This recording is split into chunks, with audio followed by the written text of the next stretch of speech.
నమస్కారం న్యూస్ 9 టీవీకి స్వాగతం. ప్రధాని నరేంద్ర మోదీ పిలుపు మేరకు దేశవ్యాప్తంగా జరుగుతున్న హర్ఘర్ తిరంగ ఉత్సవాలు బాన్స్వాడలో అంబరాన్నంటాయి. జాతీయ జెండాలు చేతబూని బీజేపీ శ్రేణులు నిర్వహించిన ర్యాలీలో పట్టణంలో దేశభక్తి వెల్లివిరిసింది. బాన్స్వాడ పట్టణంలోని అంబేద్కర్ చౌరస్తా నుంచి బీజేపీ నాయకుల ఆధ్వర్యంలో భారీ తిరంగ ర్యాలీ ప్రారంభమైంది.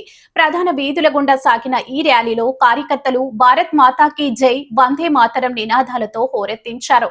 ఈ సందర్భంగా బీజేపీ జిల్లా అధ్యక్షుడు నీలం చిన్నరాజులు, మాజీ ఎమ్మెల్యే లక్ష్మీనారాయణ మాట్లాడుతూ, నా దేశం నా జెండా నా గౌరవం అనే స్ఫూర్తితో ప్రతి ఒక్కరూ తమ ఇళ్లపై జాతీయ జెండాను ఎగరవేయాలని పిలుపునిచ్చారు. దేశ సమైక్యతను, గౌరవాన్ని ప్రపంచానికి చాటి చెప్పేలా ప్రతి పౌరుడు ఈ కార్యక్రమంలో భాగస్వామ్యం కావాలని కోరారు.